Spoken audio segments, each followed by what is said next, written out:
Cruzando as Conversas. Oferecimento: Associação dos Oficiais da Brigada Militar e do Corpo de Bombeiros Militar, defendendo quem protege você. E tudo está em transformação. Banrisul, nossa conexão transforma. Boa noite, meus amigos. Começando mais um Cruzando as Conversas nesta sexta-feira, dia 30 de dezembro de 2022. Último dia útil do ano e a gente faz um programa especial, a gente faz uma confraria, toda sexta-feira tem a nossa confraria, onde a gente conversa com vários representantes da sociedade, jornalistas, escritores, artistas, convidados especiais da sexta-feira para fazer sempre uma repassada na semana. E nesta sexta-feira, nestas últimas duas sextas-feiras especiais do ano, nós fizemos aí uma retrospectiva na sexta passada de Natal e nós vamos fazer agora uma perspectiva de 2023 nesta sexta-feira de Ano Novo, a última sexta-feira de 2022. Você está ligado aqui em 524, Claro Net TV, também no YouTube simultaneamente e também no Facebook. Seja bem-vindo a mais um Cruzando as Conversas, debates inteligentes, troca de ideias e busca de soluções. E para fazer essa perspectiva, em tempo de transição, em tempo de mudança de governo, em tempo de muitos acontecimentos políticos, nós convidamos hoje dois grandes jornalistas da capital federal que se conectam conosco a partir de agora, Giannone Mosquet e Silvio Costa. Deixa eu apresentar eles para a nossa audiência. O Giannone Mosquet já esteve conosco numa confraria, né, recentemente, volta aqui. O Giannone é nascido em Porto Alegre, é gaúcho, jornalista e diretor da agência Rádio Web. Giannone Mosquet, boa noite, seja bem-vindo, meu amigo. Boa noite, Renato. Prazer mais uma vez estar participando desse seu programa e realmente estava contando as horas para voltar aqui, porque a conversa é muito agradável, essa troca de ideias que a gente tem, uma repercussão muito grande, que deu para sentir na primeira oportunidade que eu estive aqui. E então, fico muito alegre de estar retornando ao seu convívio neste canal aqui na RTV. Muito bom. Foi bem de Natal, Giannone? Saudade da terrinha aqui? Ainda tem parente no Rio Grande do Sul? Sim, muitos parentes. Bem que os parentes do Rio Grande do Sul agora estão mais em Santa Catarina do que no Rio Grande do Sul, né? Que é um pouco mais amena a vida em relação ao Rio Grande do Sul, principalmente nessa época de muito calor e também a estiagem muito grande. Mas também tenho muitos parentes no Rio Grande do Sul, principalmente nas Missões, família de Santo Ângelo, São Luís Gonzaga, mas também já família montada, criada aqui em Brasília, capital, há muito tempo já, e um Natal bem legal aqui, convivendo, recebendo os mais chegados, os parentes da minha esposa também, que são do Ceará, também muitos parentes aqui no Distrito Federal. Então foi bem legal o Natal que a gente teve agora no final de semana passado. Muito bom. O Giannone está há 33 anos em Brasília, é formado pela Fabico, da URGS, da Universidade Federal do Rio Grande do Sul, abriu a operação da agência Rádio Web em Brasília, onde é sócio-diretor desde 2004, foi repórter da Zero Hora, da TV Guaíba, da revista Isto É, do Diário Catarinense nos anos 70 e 80 em Porto Alegre e Florianópolis, foi correspondente da Rádio Gaúcha em Brasília por 12 anos, onde nos conhecemos, eu aqui em Porto Alegre, né, ligava para o Giannone para ele fazer os boletins, para entrar ao vivo, e ele esteve lá na Rádio Gaúcha entre 91 e 2003. Na década de 80 também criou eventos como o Rock Unificado, olha só, o Cio da Terra e Hollywood Motocross. Se tiver um tempinho, nós vamos falar um pouquinho disso, Giannone, que eu acho que muita gente lembra do Rock Unificado e do Cio da Terra e o Hollywood Motocross. Acho que a gente até falou um pouquinho no outro programa, né? São grandes eventos aí que o Giannone teve participação também. Muito legal. Deixa eu dar boa noite ao Silvio Costa, fundador do Congresso em Foco, mestre em comunicação pela Universidade de Westminster, na Inglaterra. Trabalhou como jornalista em veículos como a Folha de São Paulo, Isto É, Correio Brasiliense, Zero Hora e Gazeta Mercantil, entre outros. O Silvio Costa é de Vitória, no Espírito Santo, capixaba, também está há 33 anos na capital federal. Silvio, boa noite, seja bem-vindo à nossa confraria aqui do Cruzando as Conversas. Boa noite, Renato, boa noite, Giannone. Um prazer estar aqui com vocês, falando com o pessoal do Rio Grande do Sul, um estado aí pelo qual eu tenho grande admiração, tenho muito afeto. Sempre fui feliz nas vezes em que fui ao Rio Grande do Sul, né? Gosto muito do povo gaúcho.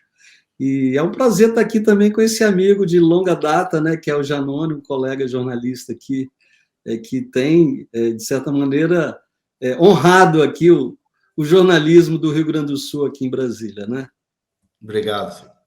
Muito bom. Fala um pouquinho, Silvio, da trajetória do Congresso em Foco, porque vocês têm um nicho, né, de trabalhar em cima justamente das ações do Congresso, né?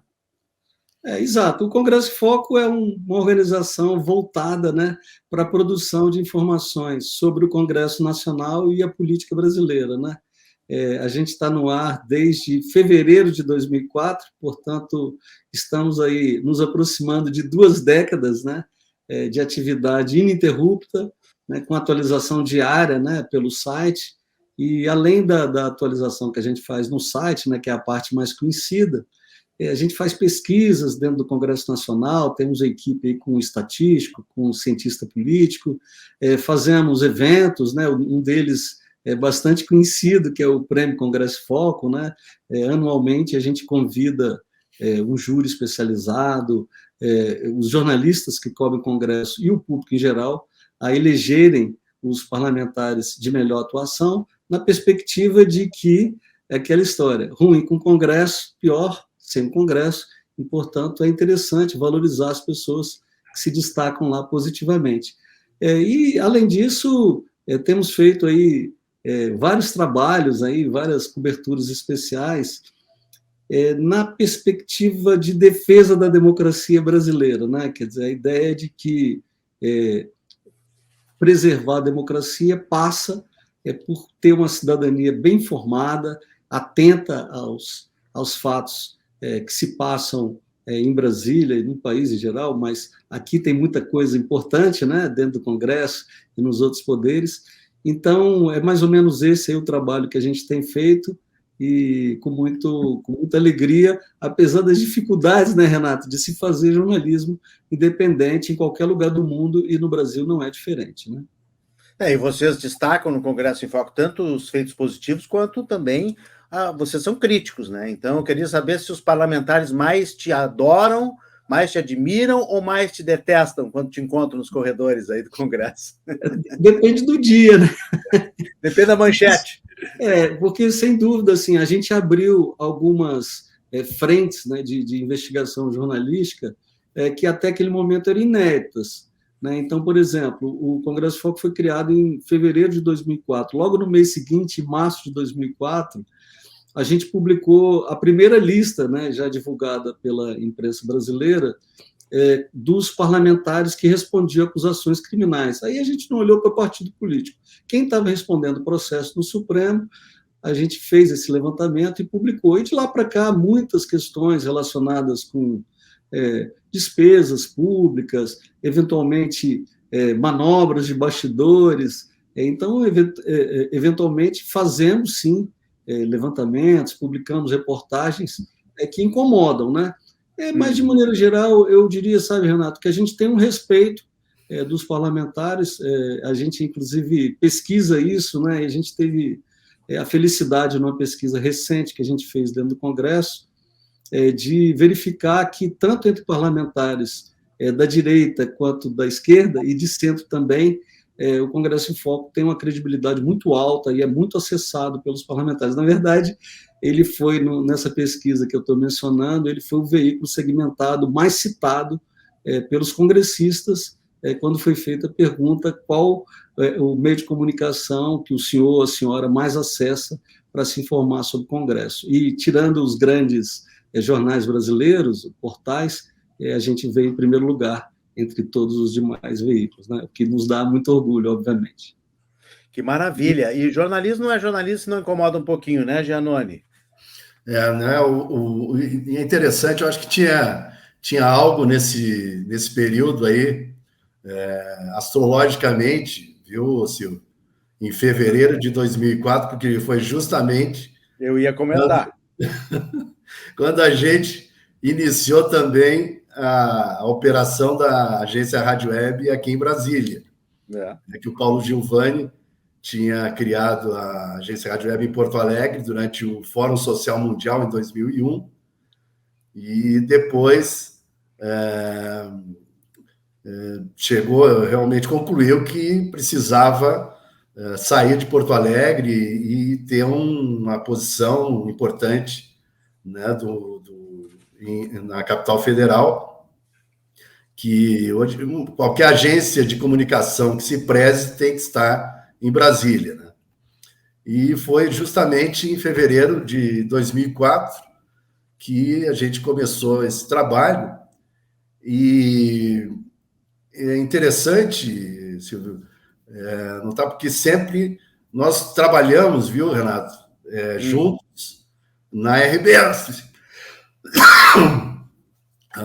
O Silvio passou um período, né?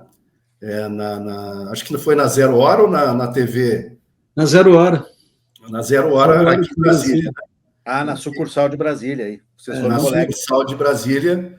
E trabalhamos juntos, né? O Silvio na Zero Hora e eu na Rádio Gaúcha. Quando a gente se conheceu, tivemos muitas oportunidades de fazer coberturas juntos no Congresso. Então, essa iniciativa foi muito legal. Olha só. E proporcionou realmente um foco diferenciado em cima do Congresso Nacional, né, Silvio? Legal. Te agradeço e fico feliz em saber que a gente tem quase a mesma data de nascimento, né? Vocês têm essas coincidências aí nas datas, né? Bem, com o Giannone Mosquet e Silvio Costa, nós vamos fazer a nossa confraria de hoje aqui no Cruzando as Conversas e vamos tentar prever. Ninguém tem bola de cristal, mas falar de algumas perspectivas para 2023. Deixa eu lembrar que o programa tem o oferecimento da Associação dos Oficiais da Brigada Militar e do Corpo de Bombeiros Militar, ASOF-BM, defendendo quem protege você. E Banrisul, tudo está em transformação. Banrisul, nossa conexão transforma. Senhores, quem é que vai passar a faixa para Luiz Inácio Lula da Silva? Deixa eu destacar aqui uma notícia que saiu esses dias, que o presidente Bolsonaro, nem Mourão. Então, Lula está avaliando alternativas para a entrega da faixa presidencial. Se fala em Rodrigo Pacheco, Arthur Lira, teria, né, também a presidente Rosa Weber, do STJ, a Janja, futura primeira-dama, gostaria de um grupo de pessoas com diversidade racial, mulheres, entregando essa faixa simbolicamente. Silvio, isso não está previsto no regimento, né? É apenas uma tradição? Exatamente. Não existe nenhuma legislação que determine, né, essa obrigatoriedade do presidente em exercício passar a faixa presidencial para o sucessor. Há um precedente, né, que foi a sucessão do presidente João Batista Figueiredo, né, lá em 1985. O Figueiredo não passou a faixa presidencial para o ex-presidente José Sarney. Aquele episódio conturbado, né? Vale a pena rememorar muito rapidamente. O Tancredo Neves era o presidente, foi eleito pelo colégio eleitoral, tendo José Sarney como vice, e, de acordo com a Constituição, né, de acordo com a previsão legal de então, a rigor, Ulisses Guimarães, que era o presidente da Câmara dos Deputados, que deveria assumir. Mas, para se evitar problema, foi feito um grande acordo entre as forças políticas no sentido de que o vice, Sarney, tomasse posse. Era a vontade do Tancredo. O Tancredo tinha manifestado essa vontade ainda doente, né? E a ideia, não vamos criar confusão. O Ulisses tinha fama em algumas áreas militares de ser uma pessoa radical, muito intransigente na defesa de valores democráticos, etc. E aí o resultado é que o Figueiredo não passou a faixa. Na situação de hoje, tudo leva a crer que, no momento da posse, né, ou seja, no dia 1º, o presidente Jair Bolsonaro não estará em território nacional. Portanto, o presidente em exercício será, em tese, o general Mourão, né? E aí caberá ao Mourão tomar essa decisão, não é? Porque me parece que o Mourão ele tinha dito que esse assunto, até então, estava na alçada do presidente. Agora, o presidente Bolsonaro, na parte que lhe cabe, tudo leva a crer que já tomou uma decisão, se ausentar do país e não passar a faixa. Então, agora a gente precisa aguardar a decisão que o Mourão vai tomar. Se fosse para dar um palpite, eu diria que a tendência seria o Mourão passar a faixa. Não vejo nenhuma razão para ele se furtar a essa missão, que, embora não sendo legal, é uma missão de acordo com a tradição brasileira, da tradição política e também da tradição democrática. Eu acho que ele perderia uma grande oportunidade, não é? Não apenas de participar do palco principal da política, mas também de passar a mensagem. Olha, de fato, estou aqui cumprindo, né? O presidente já diplomado, etc, etc. E um gesto de pacificação, né? Que o próprio Mourão também foi um dos primeiros a dizer, olha, não tem o que fazer, está decidida a eleição, é isso aí, bola para frente. Né? O Mourão também está eleito aqui pelo Rio Grande do Sul como senador, então está tranquilo para os próximos 8 anos, né? Então faz essa passagem aí, né? Hein, Giannone, o que acha? Pois se não for o Mourão, a faixa ela ficaria disponível em alguma mesa, algo nesse sentido. Eu estava tentando me lembrar, Silvio, como é que aconteceu com o Figueiredo. Ele deixou a faixa, eu sei que ele saiu, né? Deixou o Palácio do Planalto um pouco antes da posse do Sarney. Foi isso mesmo? Foi isso mesmo. Se a minha memória não está me traindo, ele saiu pelos fundos, né? Ele realmente não quis participar daquele momento, não deu muita bola. E no caso do Sarney, não houve a transferência da faixa. O Sarney simplesmente foi empossado. Porque é preciso lembrar também o seguinte, não é, Giannone? Dentro da liturgia do poder prevista na Constituição, quem dá posse ao presidente eleito é o Congresso Nacional. Né? Então, na verdade, nós estamos falando aqui da cerimônia posterior à posse que se dá dentro do Congresso Nacional, né? Que é a posse solene, que tem um sentido mais figurativo, um sentido mais alegórico. Né? Do ponto de vista legal, o presidente, uma vez empossado pelo Congresso, já está no exercício das suas atribuições constitucionais e legais. Né? Então, assim, o que a gente está falando é realmente de uma questão que é mais simbólica. E aí tem um tema que, de alguma forma, se mistura com essa questão da passagem da faixa, que é o futuro da oposição. Né? A gente sabe que a gente tem no Brasil um grupo grande de eleitores que, ou por rejeição ao PT, ou por crença em determinados valores ideológicos, não se sente representado pelo governo eleito, não se sente representado pelo Lula e pelo conjunto de forças que apoiaram o Lula. Né? E esse grupo tem força suficiente para dar sustentação popular à oposição ao novo governo. Com o Bolsonaro se retirando, e aí é preciso ver até que ponto ele se retira mesmo, quer dizer, o que aconteceu da eleição para cá é de um Bolsonaro que deixou, né, o debate público, né, que interveio no debate público de maneira bastante ocasional e pontual. Né? Mas o fato é que o Mourão seria uma pessoa com aspiração a ter alguma liderança, pelo menos sobre essa parte desse eleitorado de perfil mais conservador. Então, quer dizer, tem aí esse tema aí também para a gente especular um pouquinho, poucos dias, né, algumas horas antes da gente ver a posse presidencial. Né? Só para complementar... É interessante, viu? Só para dar informação. Não, é que essa questão que o Silvio coloca é bem interessante, porque... Giannone, deixa eu só complementar aqui a dúvida que tu tinha. Realmente, eu localizei aqui a informação. Figueiredo, muito brabo, mordido, diz o jornal Globo aqui, saiu do Planalto pelos fundos e deixou um servidor do Palácio entregar a faixa presidencial na cerimônia de posse.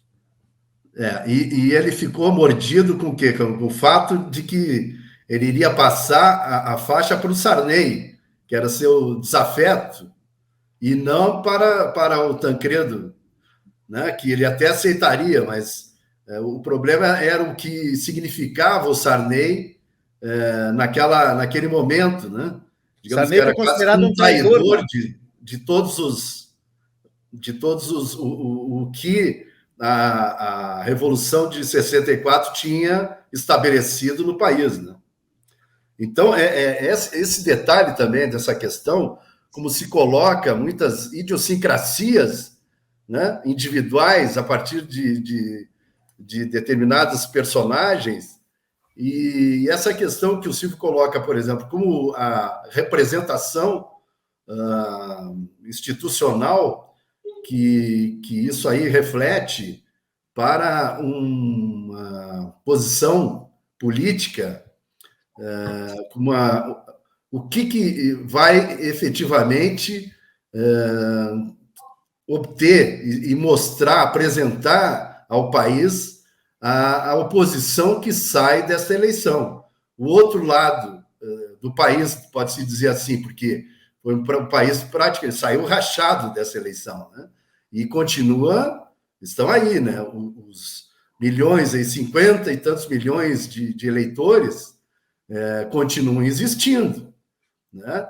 E eu acho até que pela postura o Bolsonaro saiu menor do que entrou na eleição, porque ele poderia ter aproveitado muito mais todo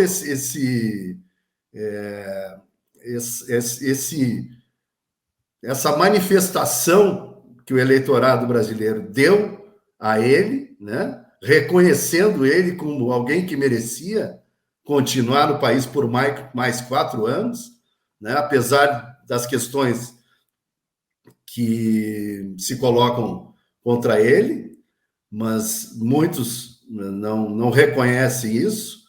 Então, o que nós vamos ter né, a partir da posse do Lula como oposição? E eu acho que o Senado, onde vai estar o Mourão, como senador do Rio Grande do Sul, vai ser um dos principais palcos do embate dessas questões importantes que sinalizam para o país, né? Por questões, digamos, de cunho ideológico, de gênero, de todos esses meandros que foram colocados, fortalecidos, destacados pelo governo Bolsonaro, né, e seus aliados, suas lideranças políticas, que agora vão estar ali representadas de forma bem forte no Senado. Algo que se coloca até, há um temor, por exemplo, o que o PT, os partidos aliados ao PT, não podem ser enfraquecidos justamente no Senado, que é onde, por exemplo, vai se decidir o futuro dos ministros do Supremo. Né? Existe espaço, por exemplo, para prosperar o impeachment de um ministro do Supremo como, né, o nosso querido Xandão? Ou não? Então, são questões que se colocam e que a frase que eu mais gostei de ouvir nesses últimos meses foi dizer, não existe vácuo em política, né, Silvio? Não existe. Quem deixar o espaço vai ser ocupado. Vai ser atropelado. Deixa eu só lembrar, já que vocês lembraram dessa história, eu gosto desses fatos antigos, é bom a gente contar que às vezes a nossa audiência é muito jovem, né? Então, só para terminar o episódio aqui que eu pesquisei rapidamente, o Figueiredo brigou com o Sarney, porque considerou ele um traidor, né? Um traidor dos militares, porque deixou o PDS e foi se juntar à oposição, levou vários correligionários, inclusive insatisfeitos com aquele regime militar, e Sarney passou, então, a ser considerado esse traidor. No final da ditadura, o Congresso escolheu Tancredo morreu, como vocês contaram aí, e o Sarney assumiu como vice na chapa, e Figueiredo realmente não suportou a necessidade, enfim, a ação, a atitude, né, de ter que entregar a faixa e saiu pelos fundos, terceirizando essa função. Foi o último que não passou a faixa, será? Depois sim, todos passaram pacificamente? Sim. Todos os eleitos, né? Porque você teve ali o Itamar Franco, quando o Collor foi afastado, né, por decisão da Câmara dos Deputados, né, dando início ao processo de impeachment, o Itamar Franco assumiu interinamente, não há essa passagem simbólica da faixa presidencial, e o mesmo se repetiu depois com Dilma e Temer, né, que também o Temer assumiu interinamente, ali em abril de 2016, e também não houve a passagem da faixa presidencial. Agora, um presidente que é eleito, ainda que naquele caso eleito indiretamente, né, pelo colégio eleitoral, né, que ela era formado pelo Congresso e pelos delegados dos diversos estados, né? Então, foi a última vez que isso aconteceu. E como o Giannone falou, o risco é, de fato, de haver um apequenamento da figura do presidente Bolsonaro, repetindo esse gesto, que foi o que aconteceu com o Figueiredo. O Figueiredo foi muito criticado, né, mesmo no campo mais conservador, mesmo no campo das pessoas que faziam a defesa da ditadura militar, ele foi muito criticado, né, que fica uma coisa feia, né, sair pelos fundos, não é bacana, né, não é legal. Né?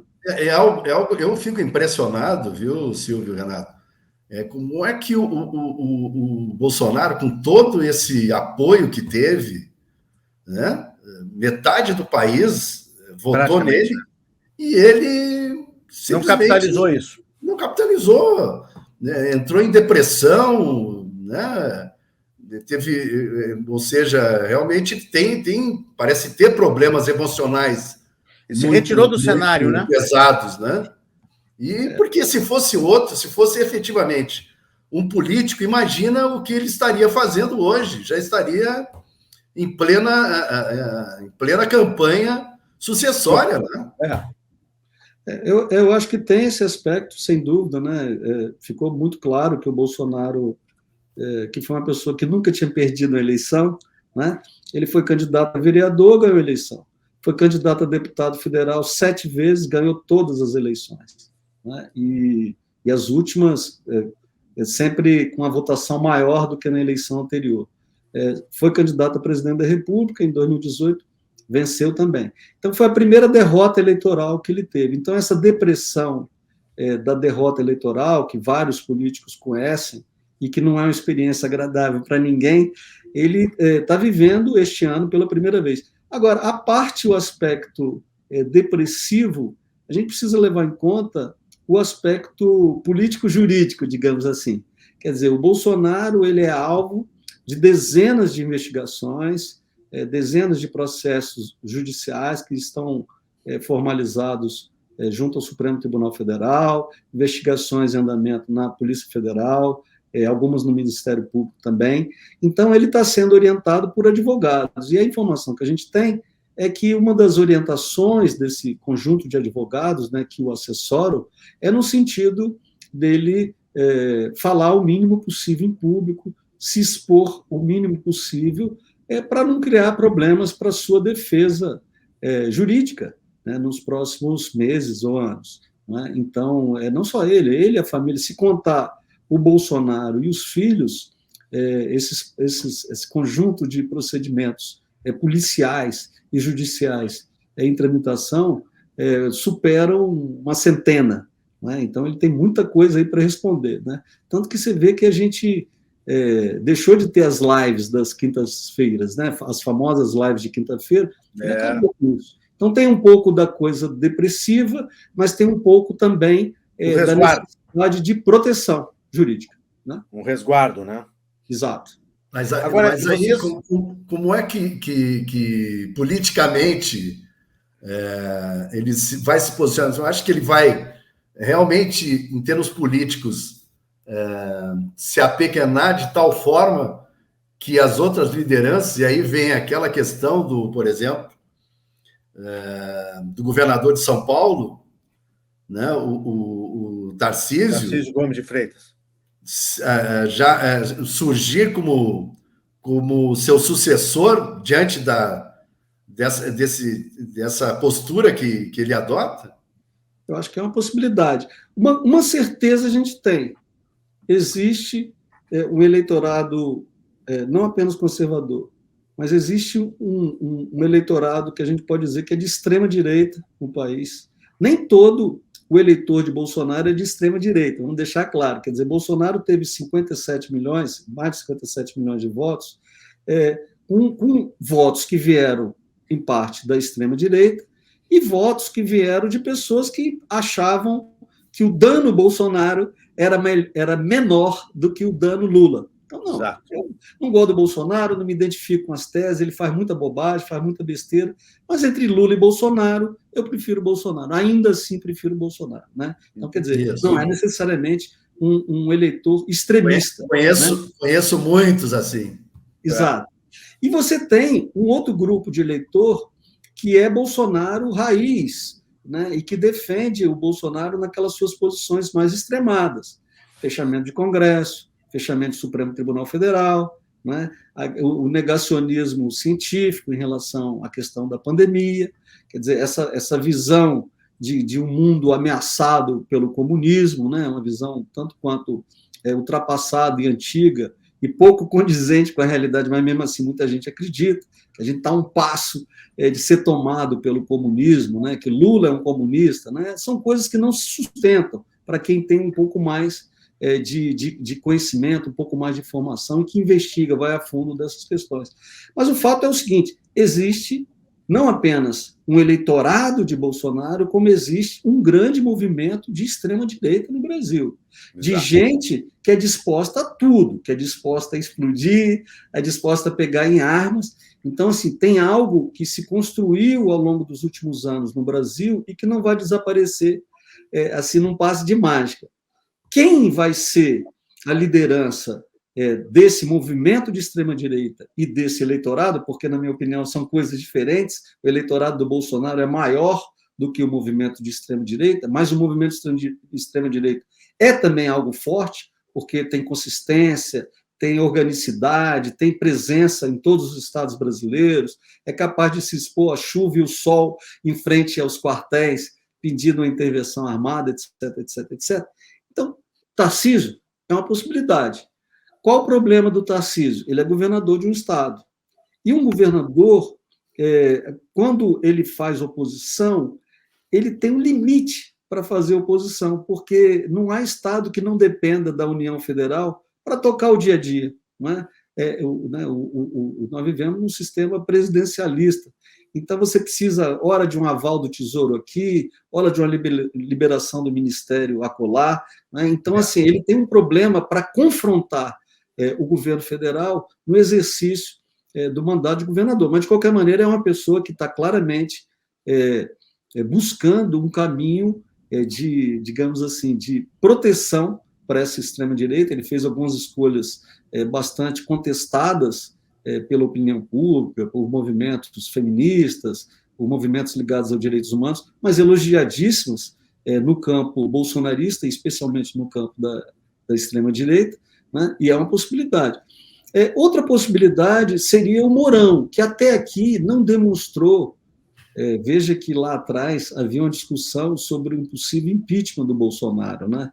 Em nenhum momento o Mourão demonstrou ser aquela figura a quem as forças políticas então insatisfeitas, não nos esqueçamos, até maio de 2020, antes do Centrão fazer o acordo com o Bolsonaro, você tinha ali no Congresso uma maioria muito incomodada com os protestos, com as manifestações que eram feitas pelo Brasil, sob a liderança do Bolsonaro, pedindo o fechamento do Congresso, esculhambando com o presidente da Câmara, com o presidente do Senado, etc.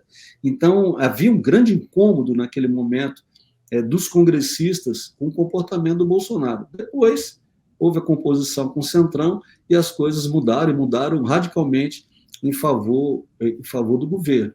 Mas o fato existe, sim, muita gente, eu acho, no campo bolsonarista, com um sentimento de orfandade em relação ao Bolsonaro, né? De que ele jogou a gente nessa luta aqui, quer dizer, ele sempre acenou com a possibilidade de um golpe militar, e cadê o golpe? O golpe não veio, não virá, né? É interessante, viu, Silvio, com essa questão, porque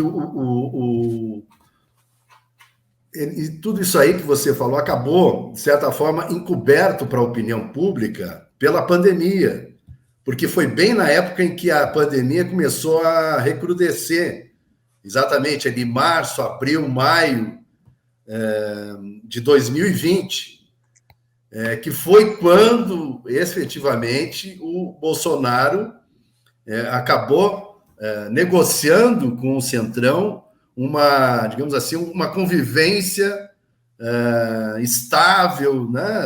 Esses interesses, e que acabaram resultando até mesmo no orçamento secreto, né? No fim da qualquer perspectiva de impeachment, de que isso avançasse dentro do Congresso. Mas agora, com essa nova realidade,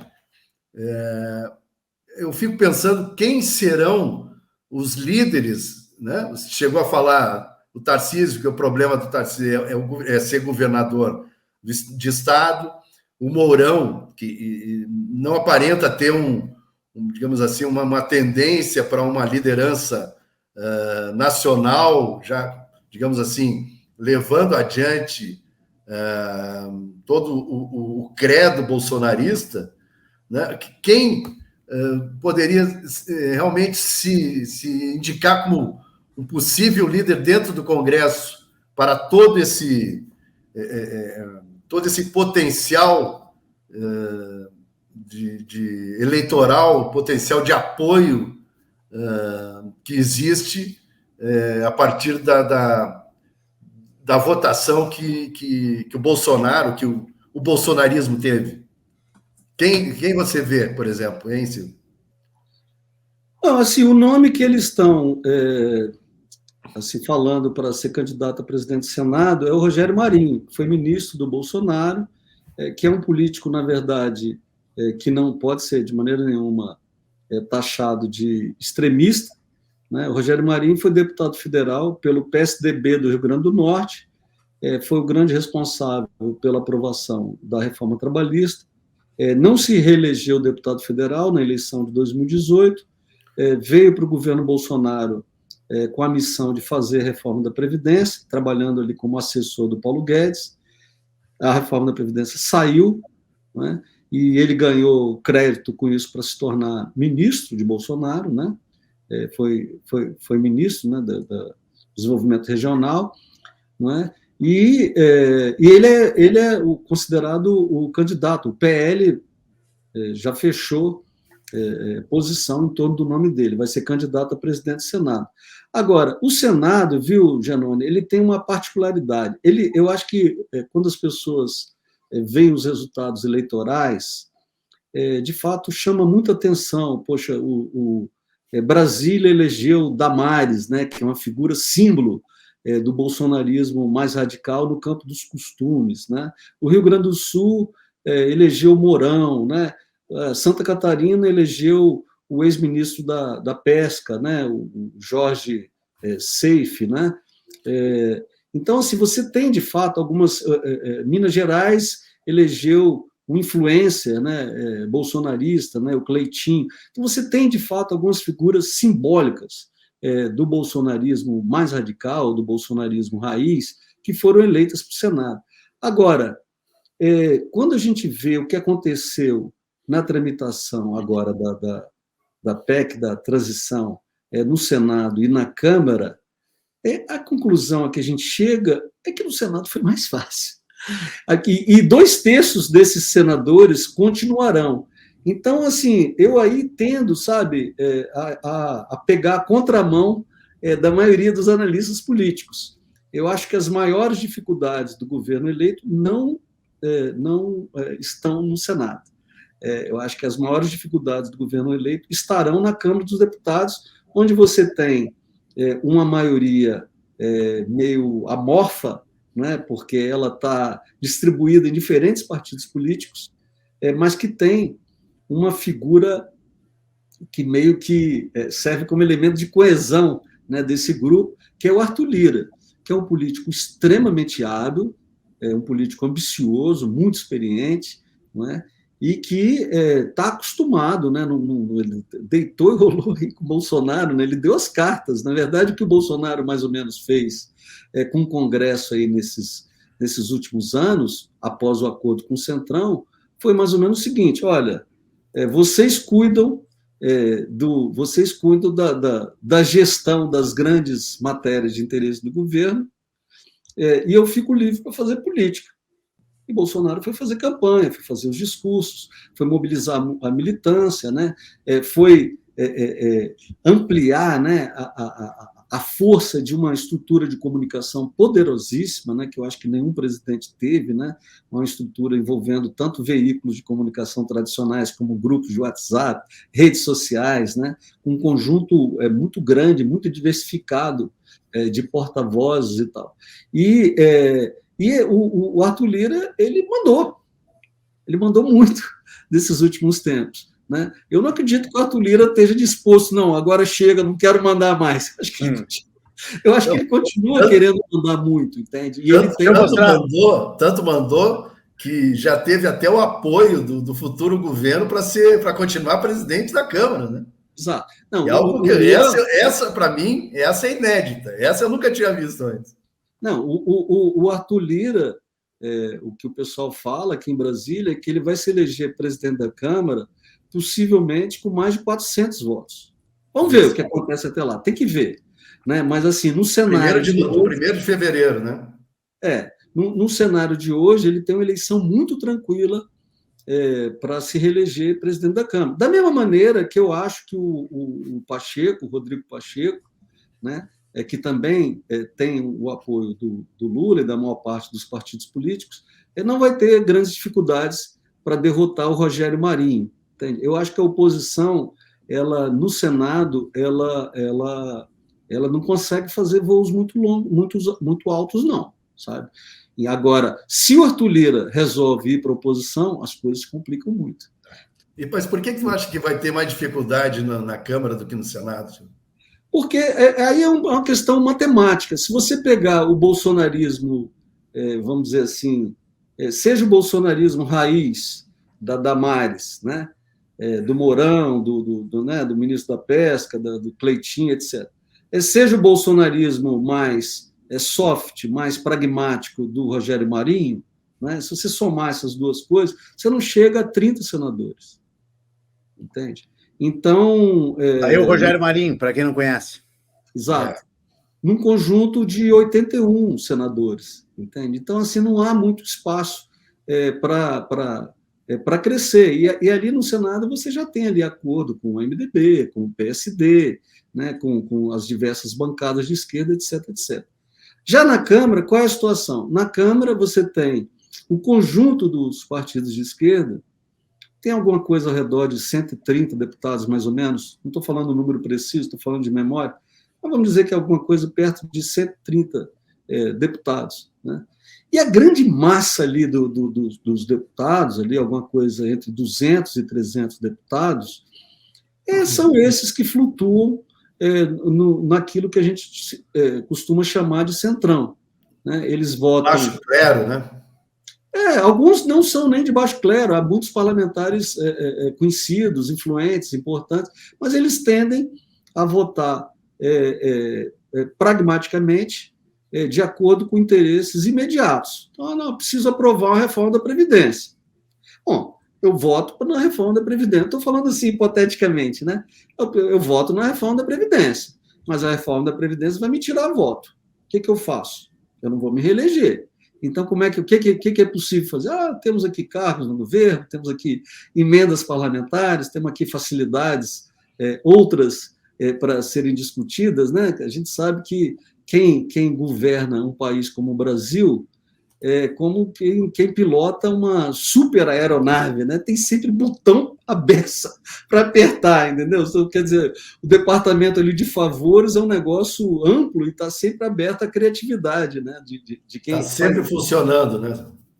Então, assim, você tem ali uma questão ali de fidelizar um grupo de deputados que já demonstra uma certa inquietação com, por exemplo, a formação do Ministério, achando que tem PT demais, entende? Yeah. Então, assim, eu vejo mais dificuldades para o governo no relacionamento com a Câmara do que no relacionamento com o Senado.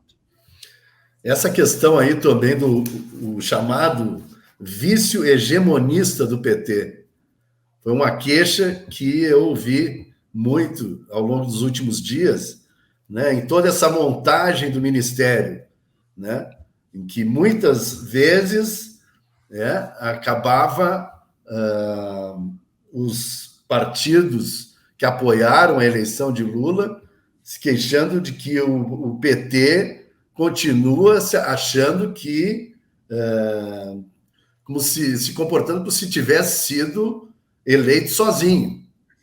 E eu será que o que a gente viu agora na montagem, nas dificuldades que continuaram sendo, né, ao longo das últimas semanas para a montagem do Ministério, vão se repetir agora? Não, porque não podemos nos esquecer que a partir do dia 1º de janeiro começa a montagem do 2º, 3º, 4º, 5º escalões, e que aí não vai ser fácil, hein, Silvio? Olha só, eu acho que assim... Milhares de cargos, né? Milhares, são mais de 30 mil cargos. Mais de 30 mil cargos. De confiança, né? Não, olha só, eu acho que tem duas maneiras de ver essa questão. Uma é essa que você falou. O PT não aprende, já vem o PT, quer tudo para ele, quer fazenda, quer desenvolvimento social, né? Quer educação, quer os principais ministérios e tal. O PT sozinho não elegeria o presidente, só elegeu porque teve apoio de outros partidos, teve apoio de outras forças da sociedade, etc, etc, etc. Essa é uma maneira de ver a coisa. A outra maneira de ver a coisa é o seguinte, e é o que eu ouço de alguns petistas. Espera aí, nós estamos elegendo um presidente que foi preso injustamente, que teve uma condenação que terminou sendo anulada, que o juiz responsável por essa condenação foi declarado incompetente e foi declarado uma definição final, né, do Supremo Tribunal Federal, que se comportou mal, né, no julgamento dos processos relacionados com Lula, uma presidente que sofreu um impeachment, embora tivesse maioria do Congresso. Você acha que a gente vai entregar tudo assim? Você não acha que a gente precisa se proteger? Então, é uma outra segunda maneira de ver a coisa. Então, assim, a gente, indo lá no Aristóteles, né, aquela coisa, né, a virtude está no meio, a gente provavelmente encontraria um caminho razoável de abordar essa questão. De um lado, sim, possivelmente há uma tendência do PT, até porque o PT é um partido complexo e que tem divisões internas. Espera aí, o PT do Nordeste já levou, o PT do Sul ficou sem, precisa contemplar as forças ali ideologicamente e regionalmente até.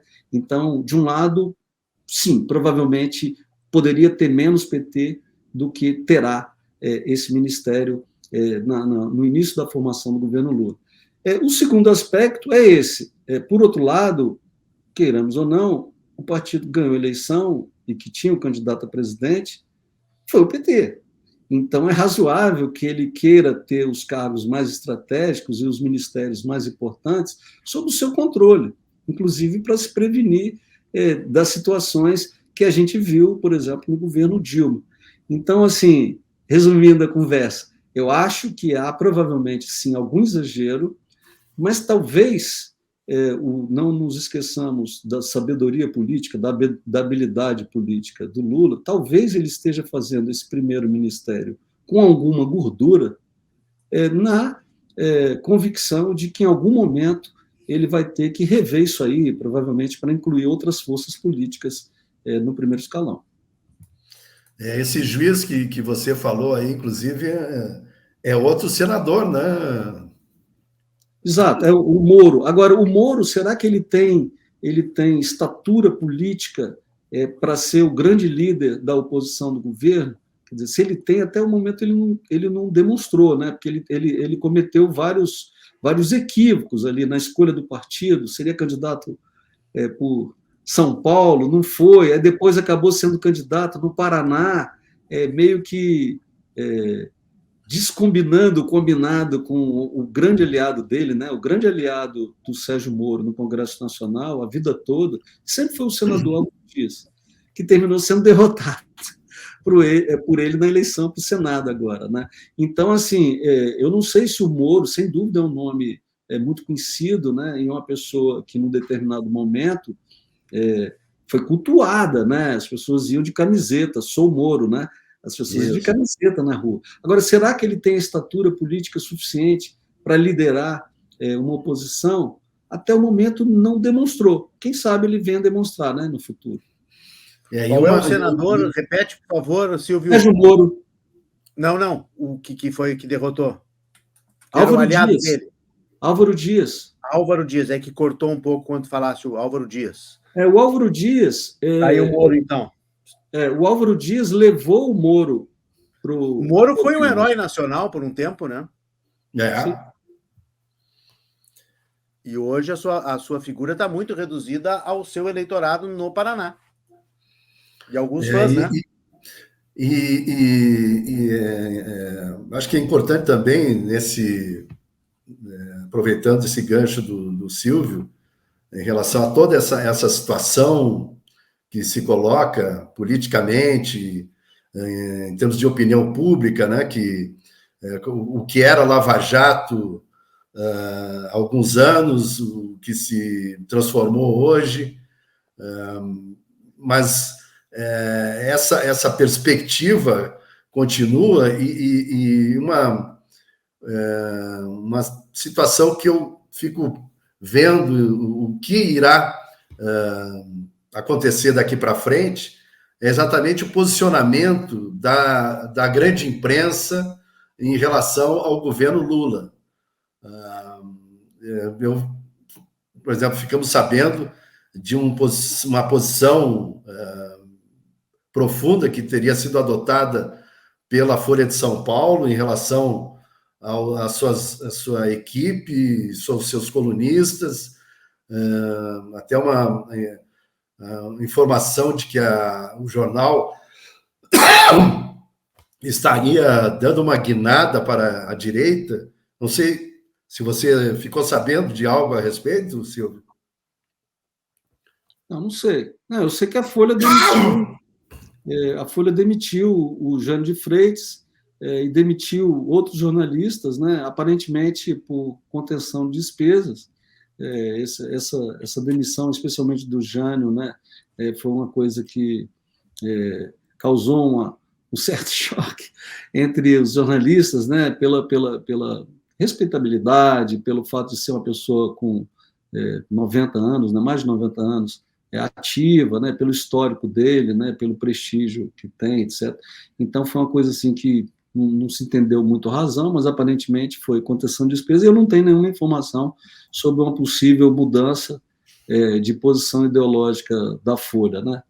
Agora, o que a gente sabe é que o governo Lula ele assume num país dividido, né, como você bem destacou, né, Janone, em um país dividido em que um grupo grande de pessoas rejeita o PT, rejeita Lula, e não é rejeição por capricho, né? É uma rejeição ideológica, em grande parte, né? Então, tem muita gente que acha que o rumo que se deve dar ao país é diferente daquele preconizado pelo PT, pelo Lula e pelos aliados, né? Então, assim, você tem, em primeiro lugar, um problema com o eleitorado em si, né?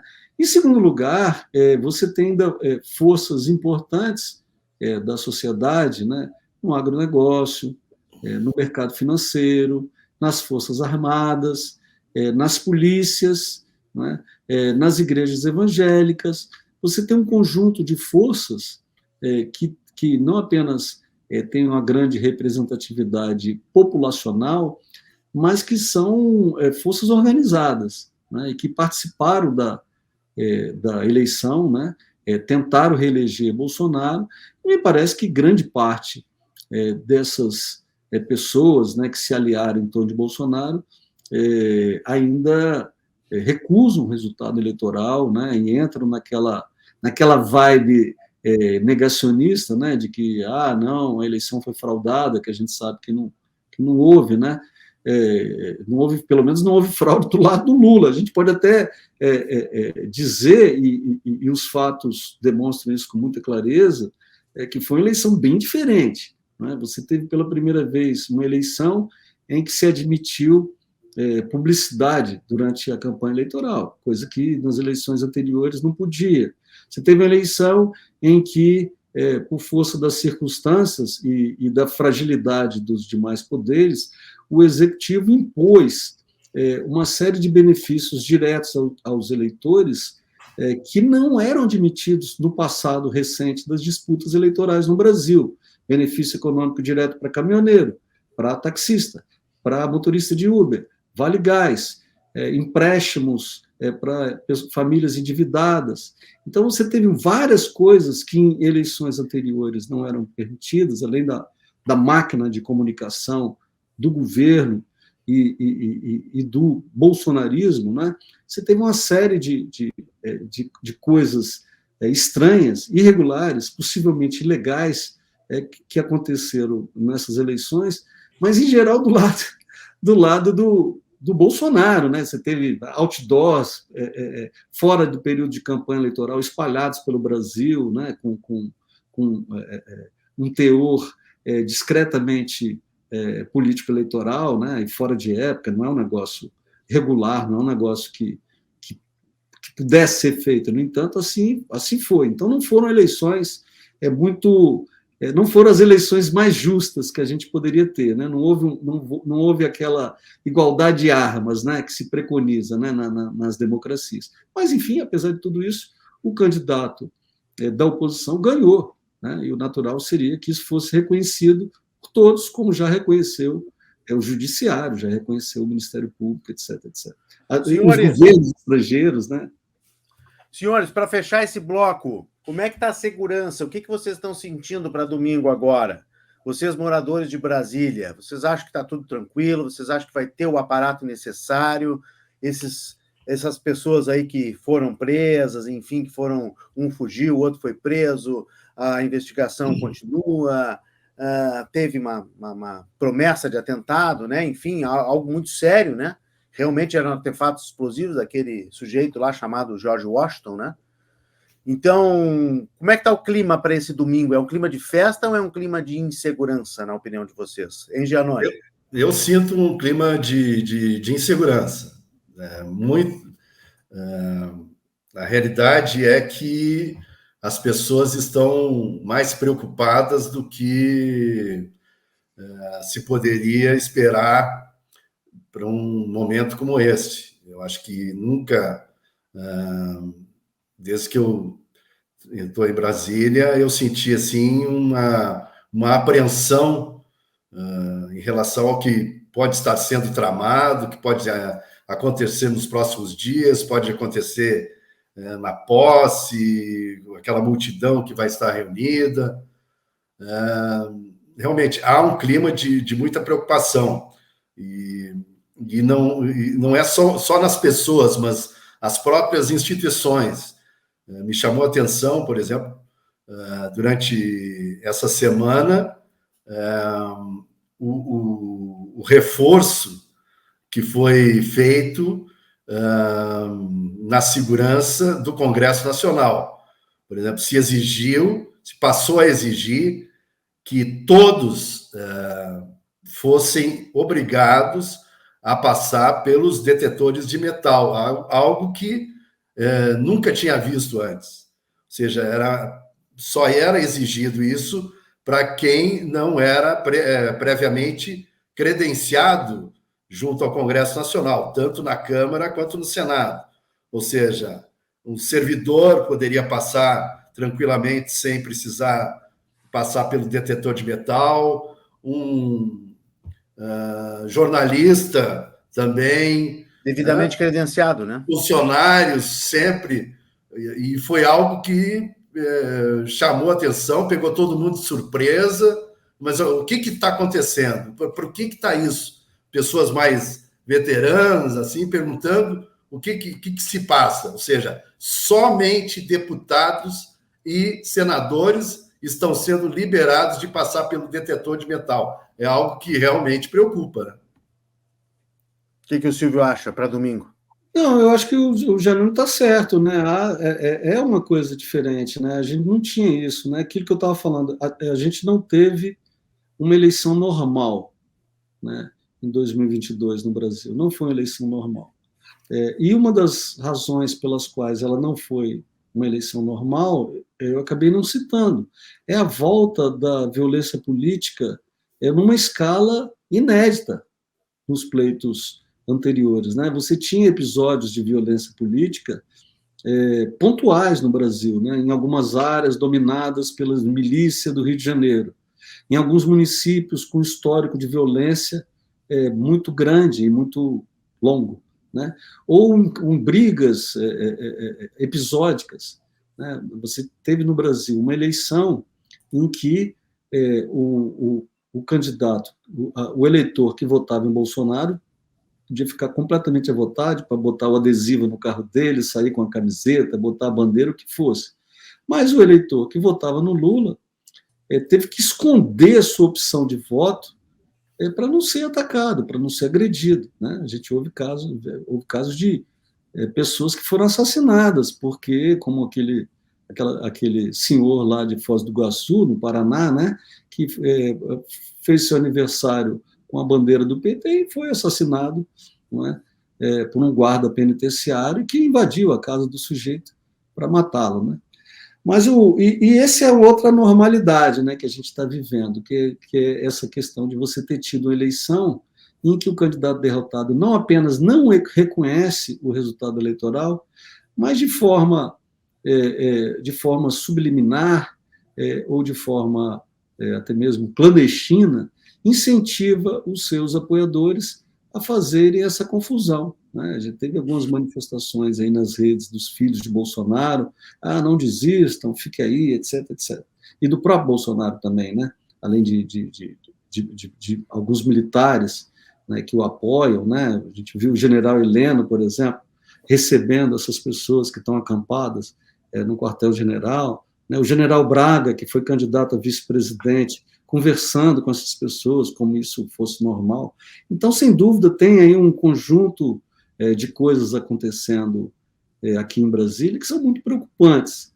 Agora, eu tendo a acreditar que o governo eleito está tomando as providências necessárias para evitar maiores problemas. Então, quer dizer, lembremos aqui, né, que o ministro da Justiça e o ministro da Defesa foram indicados já na primeira leva, né, de ministros anunciados pelo Lula, né, e os comandantes das 3 forças já foram anunciados, né. Então, assim, o Zé Múcio, ministro da Defesa, o Flávio Dino, ministro da Justiça, e o governador Ibanez, governador do Distrito Federal, têm conversado. Me parece que há uma ação conjunta aí de Forças Armadas, Polícia Militar do Distrito Federal, Polícia Federal, né, que tem um pessoal qualificadíssimo, né? A gente tem uma polícia que realmente é de nível muito elevado, né? A Polícia Federal brasileira é uma polícia muito competente, já demonstrou isso diversas vezes, e tem uma área de inteligência muito competente e que é capaz de fazer o que tem feito, né? Pegou, a bomba não explodiu, né? Evitou-se uma tragédia aqui em Brasília com a prisão desse George Washington, né? Que infelicidade, né? O nome, às vezes, que as pessoas têm. Né? Parece até ficção, né? Parece uma ficção, né? Uma brincadeira de ficção científica. Exato. Mas o fato é que eu acho, sabe, Renato, sendo assim, mais objetivo, né, em relação à sua pergunta, eu acho que estão sendo tomadas as providências para evitar uma tragédia, entende? E as pessoas estão vindo para Brasília, e o próprio ministro Flávio Dino já disse, venham para Brasília, vamos dar segurança a quem vier, e eu acho que assim vai ter uma grande mudança. O problema que eu vejo, Silvio Renato, é também o aparelhamento que aconteceu em boa parte dessas instituições, não apenas Forças Armadas, mas até mesmo da Polícia Federal, que foi totalmente aparelhada, entendeu? A limpeza que vai ter que ser feita na Polícia Federal, olha, não vai ser da noite para o dia. Então, pessoas, para quem... as demonstrações de loucura, né, que a gente assistiu na frente dos quartéis, nas estradas, quer dizer, de repente, o que tem de maluco solto por aí me preocupa, sinceramente. Eu acho que assim, o caso mais crítico, né, foi a Polícia Rodoviária Federal, né? A Polícia Rodoviária Federal que realmente extrapolou, né? Inclusive o diretor da Polícia Rodoviária Federal já pediu até aposentadoria, né? Já se afastou do cargo.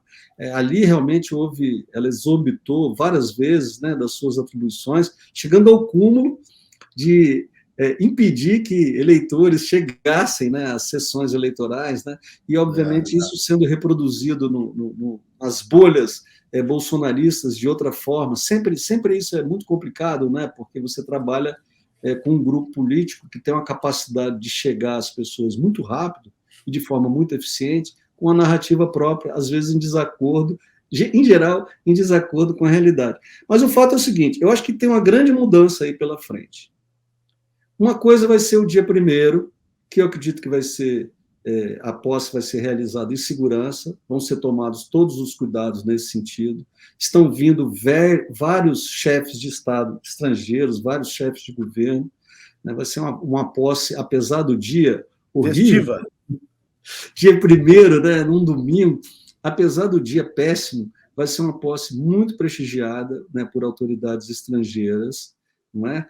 E eu acho que vai ser uma posse com segurança, ainda que em algum episódio... E o PT está trabalhando, né, Silvio, para ser, no marketing, aí a gente viu aqui o banner, né, para ser uma posse festiva, para ser uma festa mesmo. Festiva, né? E tal, chamando gente, show, vários Festival artistas. do Futuro.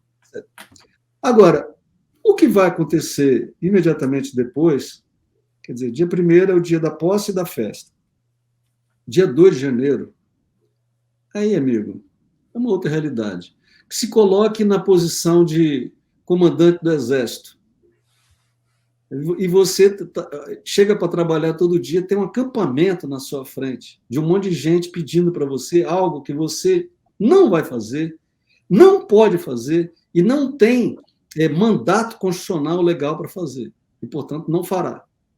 Né? E aquelas pessoas estão ali todo dia. Pô, eu acho que tem boa chance desse cara estar de saco cheio e doido para acabar com esse negócio. Mas o chefe dele é quem? Né? Quem é o comandante supremo das Forças Armadas? É o presidente da República. Né? Então, assim, eu acho que um mundo novo se inicia após a posse do Lula. Então, assim, a partir do dia 2 de janeiro, eu acho que aí você tem uma nova realidade.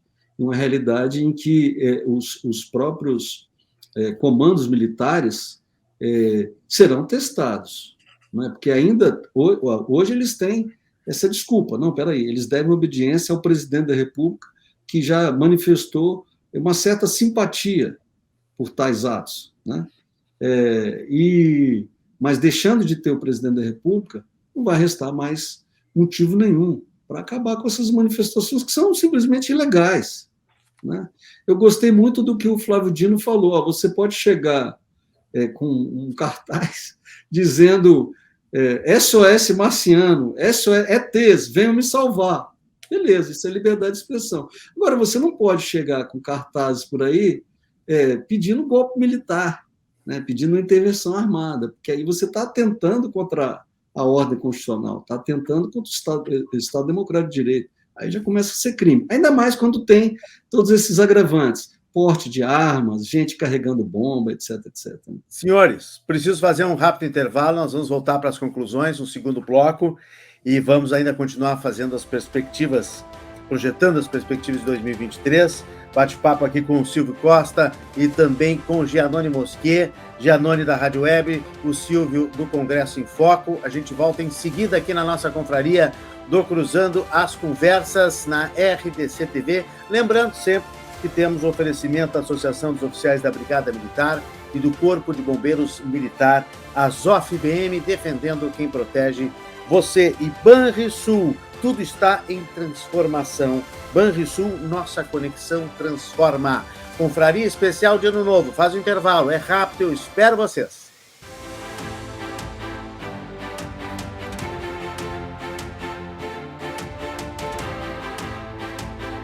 Estamos de volta com Cruzando as Conversas, aqui na sua RDC TV, com a Confraria Especial de Ano Novo. Estamos em 24524, Claro Net TV. Estamos também simultaneamente no YouTube e no Facebook, porque nós fazemos 100% de jornalismo local, na televisão, nas redes sociais, na internet, olhando o Brasil e o mundo também com a visão dos gaúchos. Agora em 2023, 5 anos de RDC TV no ar. E sempre com muita alegria, com muitos debates inteligentes, com a troca de ideias e a busca de soluções. E a Confraria das Sextas-feiras, você já sabe, sempre tradicional, recebendo os nossos convidados especiais. E, neste final de ano, fazendo uma retrospectiva no Natal, que nós já fizemos com o Fábio Marçal, com o Sérgio Lerrer, a participação do Caco da Mota, e agora com o Silvio Costa do Congresso em Foco e também com o Giannone Mosquet da Rádio Web. Estamos fazendo a perspectiva para 2023 com para o ano político, né? Para o ano de 2023, político, econômico. E nesse segundo bloco aqui a gente vai passar a régua e projetar algumas coisas. A posse no domingo a gente já falou, o ambiente político. Deixa eu lembrar também que o Cruzando as Conversas tem o oferecimento da Associação dos Oficiais da Brigada Militar e do Corpo de Bombeiros Militar, a ZOF-BM, defendendo quem protege você. E Banrisul, tudo está em transformação. Banrisul, nossa conexão transforma. Meus amigos, eu vou mostrar para vocês algumas fotos e vocês vão me dizer, tentar assim, resumidamente, me dizer, nós já falamos sobre alguns desses personagens, mas me dizer uma frase, assim, o que vai ser dessa pessoa em 2023? Um resumo. Vamos tentar? Pode ser? Vamos lá. Primeiro, uma obviedade, né? Como é que vai ser o ano desse rapaz? Silvio Costa. Eu acho que é um presidente que conseguiu fazer algo realmente raro, né, na vida de qualquer homem público, né? Alguém que estava preso, ficou 580 dias preso e volta para presidir o país numa eleição bastante complicada, bastante difícil. Ele assume com um campo minado, mas as primeiras providências que ele tomou, no meu modo de entender, indicam muita convicção em relação ao caminho que ele quer fazer, né? Já tratando logo, por exemplo, de viabilizar o cumprimento das promessas em relação à extensão do Auxílio Família e um conjunto grande de benefícios na área social. Giannone Mosquet, como é que vai ser o 2023 do presidente eleito, Luiz Inácio Lula da Silva? Olha, a única coisa que me preocupa em relação a ele é a saúde, viu? Porque ele já não é mais um jovem, né? Já está com...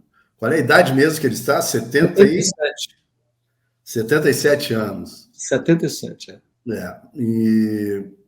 E sabe que a idade chega, né? Porque em termos de capacidade política e capacidade de relacionamento, de liderança, isso aí é inegável. Eu acho que realmente era a única pessoa que poderia né, dá uma guinada na situação que o país estava, e eu estou bastante otimista em relação a ele, sabe? E tem uma história que são poucas as pessoas que eu já contei, e eu queria compartilhar com vocês. Quando eu era repórter da Gaúcha, e ele estava na presidência, isso aí era 2004, se eu não me engano, e ele sabia futebol, né? Ele adorava falar sobre futebol, sobre Corinthians, ele sabia que eu era gremista, e aí o Grêmio, né, célere, caminhando rumo à segunda divisão, naquele ano de 2004, para depois passar a enfrentar a Batalha dos Aflitos, né? Tudo aquilo que virou até filme. E ele dizendo assim, não fica preocupado, no ano que vem vamos continuar tendo Grenal. Aí, Grenal no Campeonato Brasileiro, se o Grêmio cair, ele não vai ter mais Grenal. Vai sim, Grêmio e Náutico. Piadista. Vamos para outra figura aqui que nós já falamos. Se ele soubesse, né, o que viria. Já falamos aqui, de bastante, mas uma frase. Futuro político, o que ele vai ser o presidente de honra do PL, o Jair Bolsonaro? É isso, Silvio? O PL já deu a ele casa, comida, roupa lavada e bom salário, né? Coisa boa, né? Então ele já tem aí todos os benefícios aí prometidos pelo PL para ter uma remuneração confortável, né? E ter uma série de vantagens econômicas para poder continuar se dedicando à política. Agora, o Bolsonaro... E mais aposentadoria parlamentar, né? Tem a aposentadoria parlamentar e tem a aposentadoria militar, porque Bolsonaro, quando se elegeu vereador, aos 33 anos de idade, na época, né, ele foi para a reforma, ele passou a receber a aposentadoria como capitão, né? Agora, a frase que eu diria é a seguinte: eu acho que Bolsonaro voltará a ter o tamanho que ele sempre teve.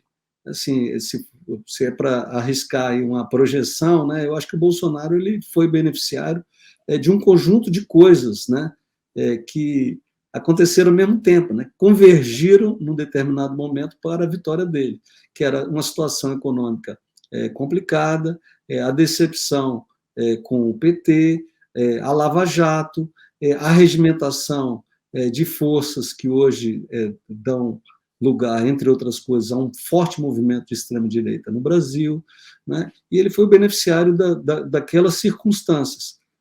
Voltará a ter a importância que teve nesses últimos anos, depende em grande parte do sucesso do governo Lula. Um governo Lula razoável tende a manter Bolsonaro como uma figura menor, acredito eu, no cenário político. Janone? Eu acho uma incógnita muito grande, sabe? Porque depois de tudo que ele conseguiu né, arregimentar, porque bem ou mal ele foi capaz de conquistar milhões de corações e mentes do país, e quem sabe efetivamente não é à toa que tanta gente votou nele, que tantos o idolatram, que tantos o chamam como mito, né? Então, efetivamente, é algo que precisa ser bem explicado, né? O que fica é qual o Bolsonaro vai voltar desse seu exílio existencial, né? Que o Silvio colocou aí, que muito em função do próprio aconselhamento dos seus advogados, de que ele não apareça muito, né? Se atenha só o necessário, não fale muito, não apareça, até por causa desses processos que o estão ameaçando. Então, como que ele vai passar mais tempo cuidando dos processos ou tendo tempo para a política? É uma incógnita. Muito bem, vamos tentar um pouquinho mais rapidinho, senão não vamos dar conta aqui, ó. Ministro da Fazenda. Silvio, o que acha que como é que vai sair Fernando Haddad aí em 2023? O Haddad, assim, não é um nome que agradou, né, principalmente o pessoal que opera em mercado financeiro, né, que considera ele que o considera um economista heterodoxo demais, né, mas está claro que é a grande aposta do Lula, né? O Haddad, ministro da Fazenda, significa dizer, pelo grau de lealdade, né, que o Haddad devota ao Lula, pela proximidade, que, de certa maneira, o Lula vai ser um pouco o ministro da Fazenda, né? Então, me parece que o Haddad é o sucessor que Lula quer preparar. Tradicionalmente, o ministro da Fazenda é quase que um primeiro-ministro no Brasil, né? Então, eu acho que vai ser o grande porta-voz do país, principalmente diante da situação de penúria que o Brasil está vivendo, vai viver a partir dos dados que foram levantados e coletados pela equipe de transição, né, que estão no relatório que foi divulgado. Então, as dificuldades econômicas certamente vão ser grandes, né, a dúvida em relação ao que ele vai conseguir, mas certamente tudo indica que é o sucessor que Lula deve estar preparando. Muito bem, e a primeira ministra da Saúde, mulher na história do Brasil, Nízia Trindade de Lima. Vocês acham que ela terá aí vai ser uma guinada, eu acho, no Ministério também, né? Já dando a minha opinião. Hein, Silvio? Com certeza, né? Eu acho que o Ministério sai do negacionismo, né, para ir para as mãos de uma cientista, né, de uma pessoa que tem... Uma defensora de vacinas, né? Pois é, uma pessoa que tem lastro acadêmico, né, que vem da Fiocruz, né, que é uma instituição super respeitada na área de ciência. Não sei muito bem como é que ela vai se portar em Brasília, né, porque tem toda uma questão de relacionamento político, relacionamento institucional, né, de saber se comunicar adequadamente. Tudo isso serão desafios para a futura ministra Nízia Trindade, mas, sem dúvida nenhuma, é uma virada muito grande. E uma valorização que também estimula, né, e dá até um consolo em relação a tudo que nós passamos da ciência, né, de pessoas preparadas, capazes de efetivamente valorizarem o ministério em que estarão ocupando, que estarão comandando. Eu vejo ela como uma das melhores escolhas que teve no Lula, e até realmente a maior parte dos escolhidos, eu acho que foram pessoas muito bem, trazem uma sinalização, trazem algo positivo para toda a equipe, né, de ministros, e bem diferente do que acabamos nos acostumando de ver nos últimos anos, durante o governo Bolsonaro, que foi exatamente algo que às vezes soa até incompreensível, né, da questão que os países mais avançados do mundo ficaram para trás, né, como a questão proteção ao meio ambiente, às minorias, aos povos originários, à ciência, à tecnologia, aos direitos humanos, algo que já praticamente superado nos países que realmente estão à frente desse planeta, e que aqui simplesmente foi um retrocesso, que é algo que realmente não dá para entender por que tantas pessoas apoiam algo nesse sentido. Aproveitando Giannone, já dá a tua opinião sobre Simone Tebet, foi prêmio de consolação? O Ministério do Planejamento? Eu não sei, porque o Ministério do Planejamento ele tem uma posição muito importante, sabe? Muito assim, estratégica em relação ao governo, né? Eu tenho as pessoas que eu vejo assim que trabalham na comunicação do Ministério, sempre destacam a importância que esse Ministério tem para o restante do governo e que é muito acaba sendo desvalorizado, que é algo que para mim sempre me chamou a atenção. Pessoas assim de destaque, de ponta, em termos profissionais, na área da administração pública, sempre se queixaram da falta de planejamento que existe no Brasil. Então, é algo que, se a Simone Tebet demonstrar na prática, na administração, no dia a dia de gestão, algo que ela demonstrou na campanha, em diversos momentos, pode ser que seja um espaço bem interessante para ela. Silvio, foi prêmio de consolação? Eu não diria prêmio de consolação, foi o ministério possível nas condições existentes. Ela rejeitou inicialmente o Ministério do Planejamento, na primeira vez que foi oferecido, né? E acabou aceitando. Então, aceitou um pouco mostrando a sua inteligência política e, de algum modo, até sua generosidade, porque também quando ela teve a possibilidade de se tornar ministra do Meio Ambiente, o cargo foi oferecido a ela antes de ser oferecido a Marina Silva, ela diz, não, mas aí, presidente, é preciso que se resolva antes a situação com a Marina. E ficou muito claro que a Marina não aceitaria outra posição no seu Ministério do Meio Ambiente.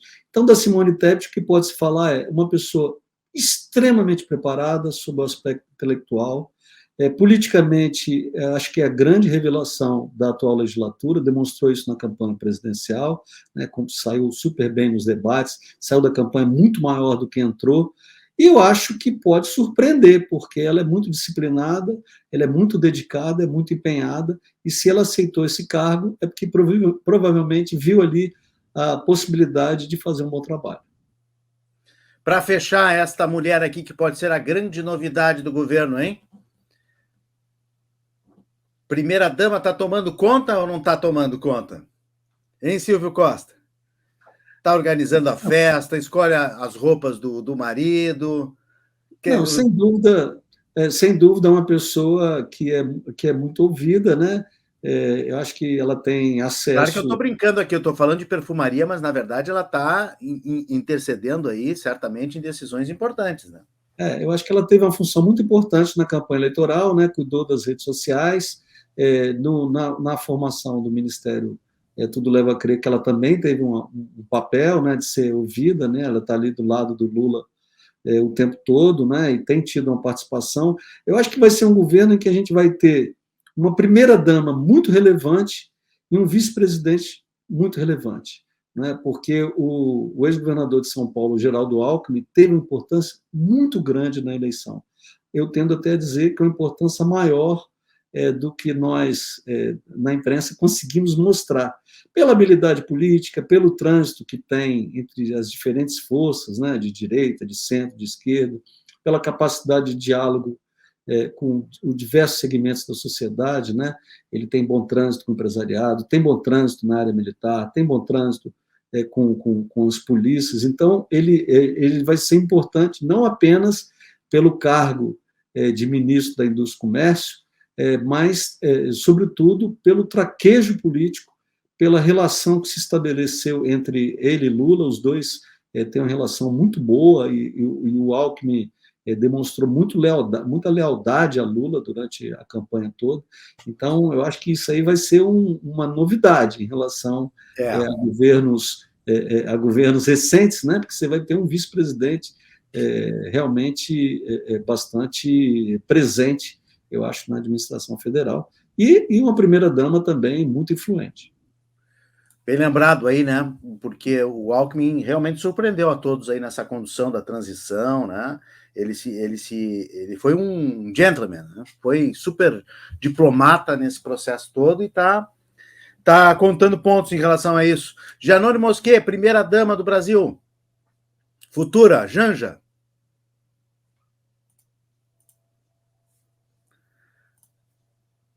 Microfone do Giannone está desligado. Vamos de novo.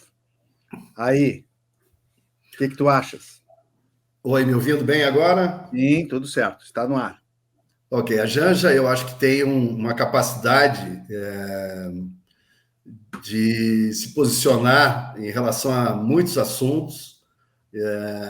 Vai, efetivamente, eu acho que fazer uma contribuição privada em relação a decisões importantes que Lula vai tomar, principalmente em questões que precisam dessa visão mais feminina em decisões importantes, não só para o país, mas para o relacionamento, para aquele comitê mais próximo do Lula. E eu vejo também nesse grupo, né, que se costumou aqui chamar de núcleo duro, a importância também da participação do vice-presidente Geraldo Alckmin, mas também outros fundamentais para toda essa situação, toda a realidade que se coloca, que são o José Múcio, no Ministério da Defesa, que realmente é alguém que eu conheci como repórter na época que ele era deputado e foi sempre uma pessoa de destaque, é uma liderança, aquelas lideranças que trabalham nos bastidores de uma forma extremamente competente, vai ser um aliado muito importante, principalmente nessa área militar, nesse relacionamento do Lula com as Forças Armadas. E eu vejo também, gostaria de destacar alguém que eu já conhecia, mas que agora o país inteiro está conhecendo, que é o Flávio Dino, né? O futuro ministro. Realmente, se tinha alguém que merecia estar no governo, no primeiro escalão do governo, é o Flávio Dino.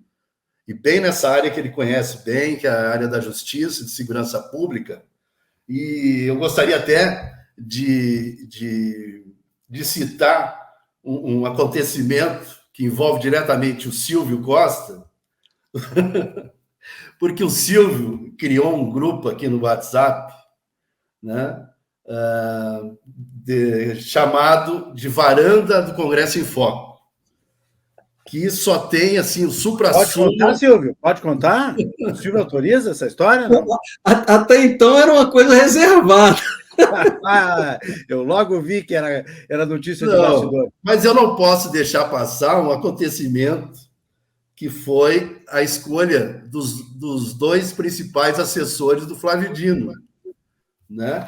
Que foi o Ricardo Capelli, que foi escolhido para ser secretário executivo, e o Marivaldo Pereira, que também um cargo importante do Ministério da Justiça, escolhidos pelo Flávio Dino, e que ambos estão, acho que continuam ainda nesse grupo, né, Silvio? Mas praticamente só faltou eles ficarem sabendo que iam trabalhar no Ministério através do teu grupo de WhatsApp. Quero saber na varanda. Meus amigos, o nosso tempo está esgotado, infelizmente. Estamos chegando ao final do programa. E essas histórias... Só para o Silvio, o Ricardo Capelli e Marivaldo Pereira são boas escolhas, né, Silvio? Eu acho, são pessoas muito competentes, muito qualificadas. Eu tinha mais nomes aqui, mais fotos, mas eu vou botar só uma aqui, vocês vão me dizer qual é o futuro desse rapaz.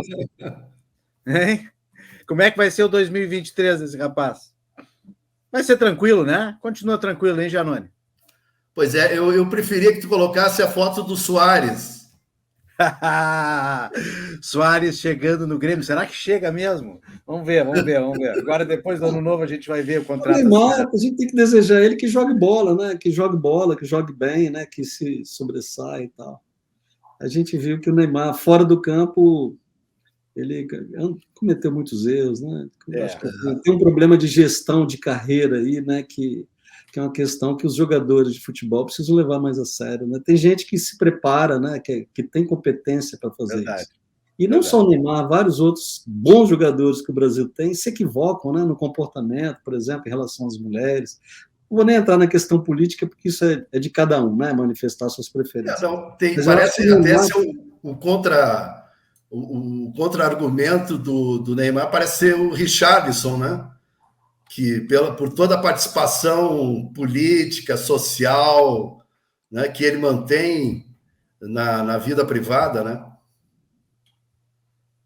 Pois é, porque tem um jeito, né, de fazer as coisas, né? Então, assim, eu acho que o Neymar ele acaba sofrendo com provavelmente erros que, com uma boa assessoria, com gente qualificada ali em volta dele, ele não cometeria, né? Então, assim, porque a imagem do cara é do indisciplinado, do chorão, do manhoso, do sonegador, do que abusa de mulheres, entende? Então, assim, eu acho que... Eu não acredito que o Neymar seja tão ruim assim, sabe? Eu até, quando o povo começa a malhar demais o Neymar, eu prefiro não fazer críticas. Acho que ele já a cota de críticas em relação ao Neymar possivelmente é maior do que ele mereceria se tivesse uma gestão de carreira profissional. Me parece que não. Isso aí, precisa mais orientação. E aqui o Soares vai chegar mordendo, viu, Janone? Vai chegar mordendo. Quem diria, hein, Renato? Essa realmente surpreendeu a todos. Quem diria? Aqui se diz que igual essa, só quando o Ronaldo Fenômeno voltou para o Brasil para jogar no Corinthians. Vai ser um ano de fortes emoções aqui, principalmente para Grêmio e Internacional.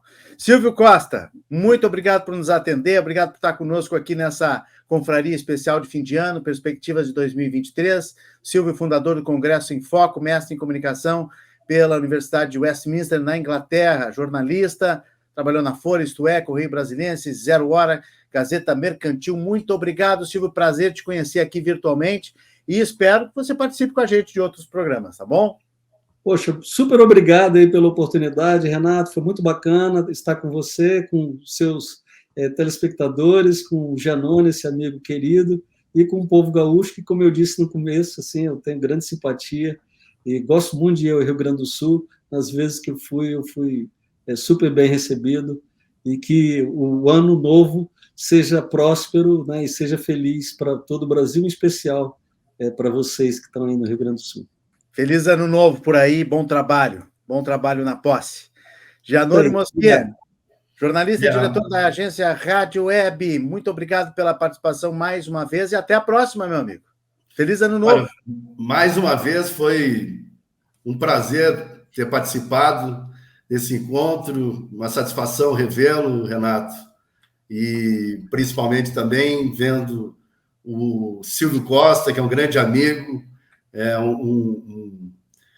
uma pessoa que admiro por todas as realizações que ele tem conseguido, sua vida profissional. Então, foi uma sugestão que eu torci para que desse certo e foi aquilo que eu imaginava, esse bate-papo muito gostoso de participar. Que pena que terminou, né? E agora contagem regressiva para 2023 e que o Brasil tenha um grande ano, bem melhor do que o que passamos. Estou bem esperançoso e tenho certeza que vamos ter um país melhor. Muito bom. Obrigado, Janone Mosquet, que indicou o Silvio Costa. O Silvio Costa foi a indicação do Janone para participar conosco aqui. Eu não conhecia pessoalmente o Silvio. Muito obrigado aos dois, uma boa noite e tudo de bom, bom ano novo para vocês. Grande abraço.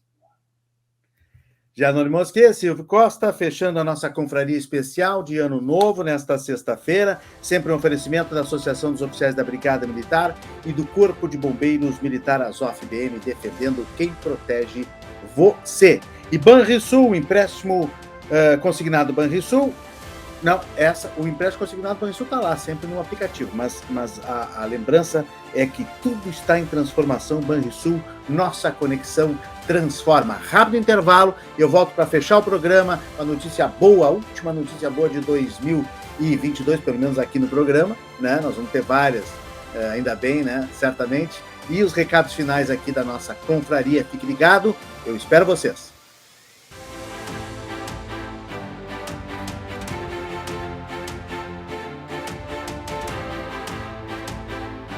Voltamos com o segmento final do Cruzando as Conversas desta sexta-feira, confraria especial de Ano Novo, projeções para 2023. Se você gostou desse programa com o Silvio Costa, do Congresso em Foco, e o Janone Mosquet, da agência Rádio Web, os dois lá direto da capital federal, vésperas da posse, você vai lá no nosso canal de YouTube, já está lá o programa, você pega o link e pode repassar para os seus amigos, parentes, colegas, colocar no grupo de WhatsApp, nas suas redes sociais e ajudar a compartilhar este conteúdo inteligente que fazemos todos os dias aqui, de segunda a sexta, às 10 da noite, na RDC TV. Nossos debates inteligentes, nossa troca de ideias e busca de soluções. 10 da noite, único programa hoje na televisão do Rio Grande do Sul, discutindo política, economia, cidadania, educação, cultura, Brasil, Rio Grande do Sul e muito mais. Estamos aqui, bem felizes e alegres, satisfeitos com o resultado da audiência, da participação desse ano que foi maravilhoso, de 2022. E lembrando sempre que contamos com o oferecimento da Associação dos Oficiais da Brigada Militar e do Corpo de Bombeiros Militar, Azov-BM, defendendo quem protege você. E Banrisul, tudo está em transformação. Banrisul, nossa conexão transforma. Quero mostrar para vocês aqui, para fechar o programa, uma notícia maravilhosa, né? Que Porto Alegre, depois da pandemia, depois desses anos bem sofridos, nós temos aí uma grande notícia que é o Réveillon de Porto Alegre, que vai ser na Orla do Guaíba e que já vai reunir os gaúchos, os porto-alegrenses, com shows musicais, com queima de fogos, food trucks, com apresentações artísticas, a chegada de 2023 no trecho 1 da Orla do Guaíba. Em homenagem, marcando o encerramento das comemorações de aniversário de Porto Alegre, o Réveillon dos 250 anos, que foi marcado nesse ano de 2022. É amanhã à noite. A novidade vai ser a Arena Réveillon, que vai ser um espaço especial para quem quiser curtir com mais conforto o evento, com os shows, com a programação, mas o acesso será gratuito, não tem cobrança de ingresso. Já foram retirados... Já abriu, né, a retirada de ingressos durante essa semana, o espaço é limitado a 8 mil pessoas, tem que registrar, retirar o ingresso na plataforma Simpla, que foi lançada essa semana, e nós temos aí uma série de programações a partir das 5 da tarde, olha só, o Cabeção, meu amigo DJ Cabeção, a partir das 5 da tarde, depois tem o Rick Marques, depois tem Imperadores do Samba, DJ Rafa Santos, MC Jean Paul, tributo a Tim Maia, o Cabeção volta 15 para meia-noite, faz contagem regressiva e queima de fogos na beira do Guaíba, na Orla do Guaíba, vai até as 2 horas da manhã, o Réveillon gratuito de Porto Alegre, nesta noite de sábado, né? Virada de sábado para domingo, a chegada do ano de 2023. Deixa eu mandar um abraço aqui para os nossos aniversariantes do dia 31, amanhã, o Geraldo Sandin, o cientista político Charles Killing, já participou aqui do programa, o empresário Eduardo Ponticelli, o Joaquim Pedro Melo Neto, fotógrafo, grande amigo, Júnior Oliveira, jornalista, colega Nelson Cerqueira, estão de aniversário neste sábado, dia 31, amanhã. No domingo, 1º de janeiro, primeiro dia do ano, olha só, Cláudio Andrade, apresentador aqui do portal RDC TV, colega, grande amigo, colega de muitos anos, jornalista. O Cláudio Andrade está de aniversário, um abraço a ele, saúde, felicidade, um grande abraço, Cláudio. Paulo Alberto Rebelato, psicanalista, Márcia Pisato, Crismere Delfino, a Paulinha DTC, também a Mariana Kipper, o Beto Tormes, nosso colega cinegrafista aí do mundo da televisão, o José Avelini Neto, jornalista da revista Gol, o Francisco Araújo, o Jadir Veloso, a Carla Teste, o Marco Antônio Baggio, o grande palestrante, grande amigo Dado Schneider, também está de aniversário, no domingo, 1º dia do ano.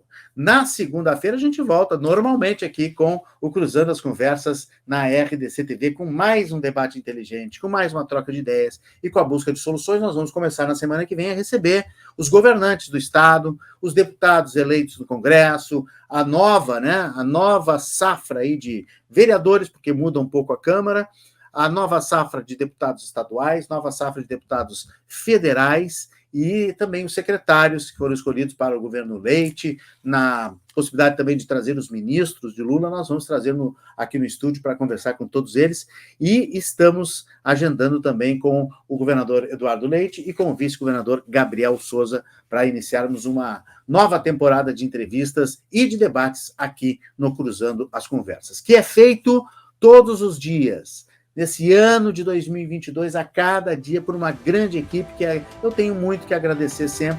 Muito feliz aqui, mais de um ano à frente do Cruzando as Conversas.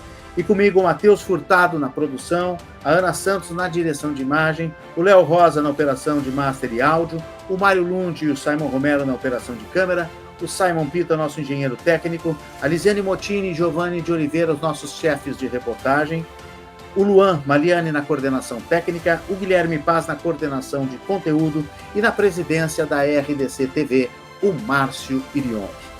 Junto com eles, desejo para vocês, espectadores aí em casa, amigos do Cruzando, um grande ano de 2023, que seja um ano maravilhoso, recheado de energia positiva, que o fim de semana agora seja sensacional, passe junto aos seus e faça a festa para uma boa entrada de 2023. E olha, sorte, saúde, sucesso sempre e até segunda-feira, 10 da noite, um novo encontro aqui na RDC TV com Cruzando as Conversas.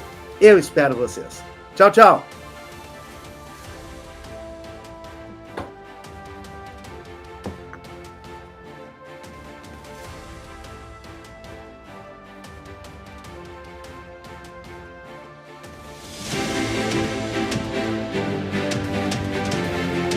Cruzando as Conversas. Oferecimento: Associação dos Oficiais da Brigada Militar e do Corpo de Bombeiros Militar, defendendo quem protege você. E tudo está em transformação. Banrisul, nossa conexão transforma.